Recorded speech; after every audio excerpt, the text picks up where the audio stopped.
পরিচয় করিয়ে দিই, এ হচ্ছে আমার বড় মেয়ে হিমি। আর হিমি, কামাল। আসসালামু আলাইকুম। ওয়ালাইকুম আসসালাম। কি হলো বাবা, সেই কখন তুমি বসে আছো? সবই খাও। সব খাও। হ্যাঁ, শরবত। তোমরা দুজনে কি ক্যান্ডিডেট? সালেয়া, বোকার মতো কেন প্রশ্ন কর? সালেয়া, কিভাবে প্রশ্ন করছো সব?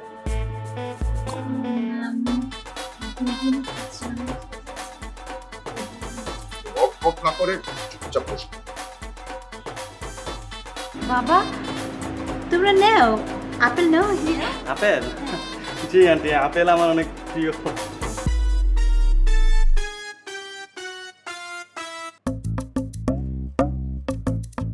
দোস্ত, তুই কোন দারোগার মেয়ে বিয়ে করতে আসছিস? দারোগার মেজাজ যে হট, তার মেন মেজাজ তো আরো বেশি হট হবে। প্লিজ তুই মুখটা বন্ধ কর, চুপ করে বসে থাক, বেশি কথা বলিস না। আচ্ছা বাবা, তুমি এখন কি করছো? অ্যাকচুয়ালি আঙ্কেল, আমি মাল্টিন্যাশনাল কোম্পানিতে জব করি, হ্যান্ডসাম একটা স্যালারি পাই, ঢাকাতে বাড়ি গাড়ি সবই আছে। বাবা মোহাম্মদ সালাউদ্দিন, মা সালমা বেগম। ও সরি আঙ্কেল, আমার নামটা তো বলতে ভুলে গেছি। আমার নাম হচ্ছে মোহাম্মদ ইয়াকুব আলী মিঠু। ইয়াকুব আলী উর্ফে ইয়াকুব। সরি, আপনি কি আমাকে কিছু বললেন? না না, তোকে কিছু বলে নাই। চুপ থাক, কোনো কথা বলিস না। আসলে বাবা, আমি প্রশ্নটা কামালকে জিজ্ঞেস করেছিলাম। জি আঙ্কেল, আমি সরি আঙ্কেল, আমি ভেবেছি কি আপনি কামালের বায়োডাটা থেকে সবকিছু জেনে গেছেন, তাই হয়তো বা আমার সম্পর্কে জানতে চেয়েছেন। আঙ্কেল ও একটু বেশি কথা বলে আর কি। সুন্দরী মেয়ে দেখলে মাথা ঠিক থাকে, মাথার তারগুলো প্লাস মাইনাস হয়ে জয়েন্টে স্পার্ক করেছে। হিমি, আমি না করে চুপচাপ ভদ্রভাবে বসে কথা বল। থাক আঙ্কেল, ওনাকে ওনার মতো বলতে দিন। উনি তো ওনার মতোই বলতেছে, তাই না? বুঝছি, বাইরে যাই বুঝাবো তোকে বলতো। আঙ্কেল, তাহলে আজকে আমরা আসি। হাসি মানে কি? আও দাও, অনেকদিন আর না, একটু কথা বলিনি। জি, আসসালামু আলাইকুম। আচ্ছা, এসো কিন্তু। হ্যাঁ হ্যাঁ, আসসালামু আলাইকুম।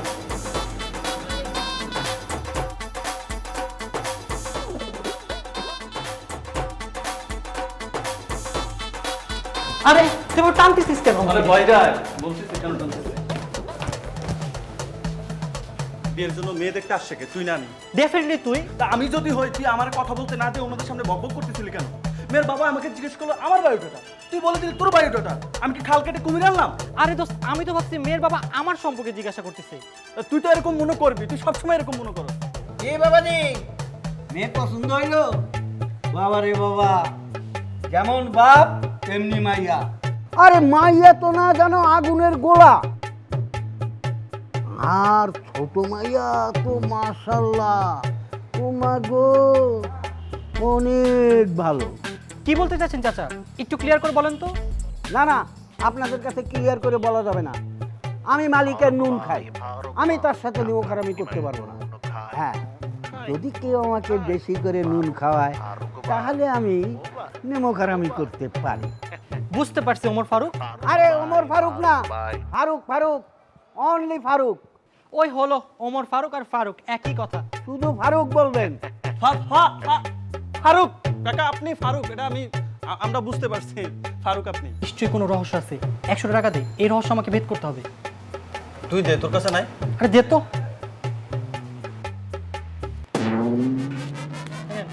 না না না না, 100 টাকায় হবে না, সাথে আরেকটা শূন্য লাগাইতে হবে। এ কাকা, আপনি কি বলতেছেন? আপনাকে 1000 টাকা দিতে হবে? হ্যাঁ, কিপটামি করিস না তো, এটা তো জীবনের ব্যাপার। বিয়ের পর ভালো মন্দ কিছু হলে লক্ষ টাকা দিয়ে বিপদ কাটাতে পারবি না। বের কর। ধ্যাৎ, আর ভাল লাগে না, বিয়ে শুধু ঝামেলা আর ঝামেলা। ঠিক কথা বলেছে ভাতিজা।